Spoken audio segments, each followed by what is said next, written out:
급기야 이재명 민주당 대표에 대한 살인미수 정치테러 사건이 발생하였다. 이재명 대표의 말처럼 국민이 이재명을 살렸다. 와이셔츠 깃이 아니었다면, 범인의 칼이 단 일라도 더 깊이 들어갔다면 대한민국 국민은 대선 후보 지지율 1위의 제1야당 대표를 잃을 수도 있었던 긴박한 상황이었다. 윤석열 정부의 검경은 신속하게 대응했다. 현장 보존은 못할망정 사건 발생 직후 바닥에 있던 이재명의 피를 물청소하여 현장을 훼손하고, 이재명 대표가 입고 있던 칼자국이 선명한 와이셔츠를 폐기하도록 방치하여 몇 일이 지난 후 의료용 쓰레기 더미에서 겨우 찾을 수 있었다. 범인 스스로 이재명을 죽이려 했다고 했음에도 범인을 살인미수범이 아닌 사전에도 없는 습격범이라 호칭해 정치 테러의 성격을 고의적으로 은폐 왜곡했다. 또한 장기간 준비한 정황이 곳곳에서 드러났음에도 사건 초기부터 단독 범행인 것처럼 언론에 흘렸다. 길들여진 언론은 검경의 발표대로 살인미수범을 습격범이라 호칭하고 정치 테러 사건의 원인 배후를 조명하기보다는 헬기 이송 특혜 논란과 같은 악의적 보도에 치중하고, 노인 과도 경상과 같은 확인되지 않은 정보를 이용해 사건을 축소하는 데 급급했다. 이재명 대표에 대한 악마화가 본격화된 시기는 2022년 20대 대선이었다. 보수 언론이나 기득권층이 보기에 이재명은 절대 대통령이 될 수 없는 인물임에도 당시 여당이었던 더불어민주당의 대선 후보가 되었다. 이재명은 영남 출신이지만 초등학교를 졸업하고 곧장 공장에 일하러 나간 국졸 소년공 출신이었다. 검정고시로 중앙대 법대에 입학하긴 하였으나 성남 산동네의 도시빈민 출신인 것을 숨길 수는 없었다. 소년공 출신 이재명은 너무 가난했고 가진 게 없었고 거친 세상을 온몸으로 맞닥뜨릴 수밖에 없었다. 이재명이 겪은 거친 인생은 악마화의 좋은 소재가 되었다. 형과의 갈등 속에 불거진 형수욕설 논란, 음주운전, 여배우 스캔들, 검사 사칭 등 대선이 본격화하기 전부터 이재명에 대한 악마화 과정은 널리 퍼져나갔다. 그리고 대선 레이스가 시작하면서 본격적인 공세가 진행되었다.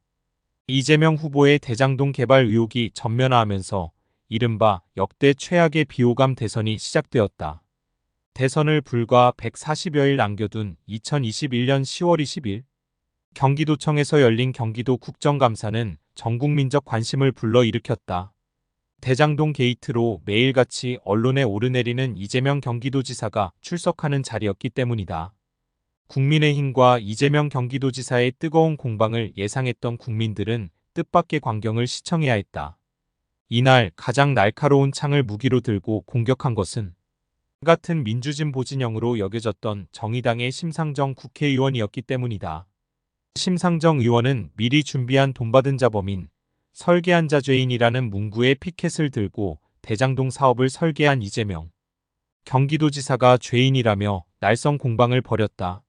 10월 18일 국정감사장에서 이재명 경기도지사가 국민의힘에 거센 공세에 맞서 돈 받은 자 범인, 작물 나눈 자 도둑이란 손팻말을 들고 방어한 것을 조롱하는 듯한 피켓이었다. 심상정 정의당 대선 후보와 이재명 민주당 대선 후보가 격돌한 경기도 국정감사가 중계된 10월 20일 인터넷과 SNS는 뜨거운 반응을 나타냈다. 주로 보수적인 온라인 커뮤니티에서는 심상정 후보를 치켜세우는 글이 올라왔고, 진보적인 커뮤니티에선 심상정 후보와 정의당에 대한 배신감을 토로하는 비판글이 줄을 이었다. 2021년 10월 20일은 한국 정치권에서 중요한 날로 기록될 것이다. 1987년 6월 항쟁으로 쟁취한 대통령 직선제 이후 중도 성향의 민주당과 진보 성향의 진보정당이 선거 시기마다 연대하던 민주대연합이 더 이상 불가능하다는 사실을 시민들이 깨닫는 계기가 되었기 때문이다.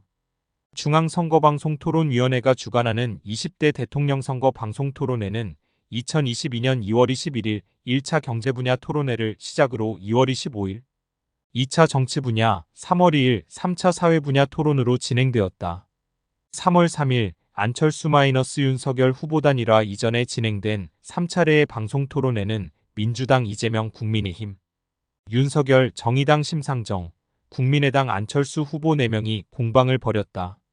정의당의 반이재명 반민주당 기류를 읽지 못한 언론은 이재명 심상정 진보 후보 2명과 윤석열 보수 후보, 안철수 중도 후보의 격돌을 예상했지만 결과는 이재명 1 vs 반이재명 후보 3의 구도였다. 이재명 악마와의 구도가 완성되는 순간이었다. 국민의당 안철수 후보는 토론회 내내 소극적인 모습을 보이더니 3차 사회분야 토론회 다음 날인 3월 3일 윤석열 후보와 후보단 일화를 선언하고 사퇴하였다. 지지율 1, 2위를 다투던 윤석열과 이재명 후보의 한치 양보 없는 격돌은 국민들이 예상하는 장면 그대로였다. 10월 20일 경기도 국정감사 이후 민주대 연합의 가능성이 사라져버린 이재명과 심상정 후보는 정치, 경제, 사회 전 분야에 걸쳐 치열한 공방을 이어갔다. 특히 심상정 후보는 대장동 이슈를 끝까지 물고 늘어졌고 모든 언론의 대선 뉴스는 이재명의 대장동 게이트로 뒤덮였다. 정의당의 천호선 전 대표는 2023년 6월 23일 저자와의 인터뷰에서 20대 대선을 복귀하면서 이렇게 밝혔다. 저는 2022년 대선을 앞두고 심상정 후보를 만나 선연정 제안을 하였습니다. 기다리지 말고 정의당과 심상정 후보가 먼저 민주당과 이재명 후보 측의 연립정부를 제안하자는 것이었습니다. 그랬다면 정의당의 지지율은 20% 가까이 폭등했을 거라 생각했습니다만 받아들여지지 않았습니다. 민주대 연합론의 반대는 국가폭력의 일상화입니다. 20대 대선에서 천호선 전 대표와 일부 정의당 당원들의 제안이 받아들여졌다면 대선 결과는 달랐을 것이다. 민주대 연합을 걷어차고 끈질기게 대장동 게이트를 붙잡고 이재명 악마와의 동참한 결과는 이재명을 넘어 야당 전체와 노동조합 시민단체를 악마화하는 국가폭력의 일상화였다. 윤석열 대통령 당선 이후 이재명 민주당 대표는 6차례에 걸쳐 검찰 소환조사를 받았고 376회 2023년 9월 기준가 넘는 압수수색을 당했음에도 2023년 9월 27일 영장실질 심사가 기각되었다. 그리고 2024년 1월 2일 이재명 대표 암살 미수 정치 테러 사건이 발생했다.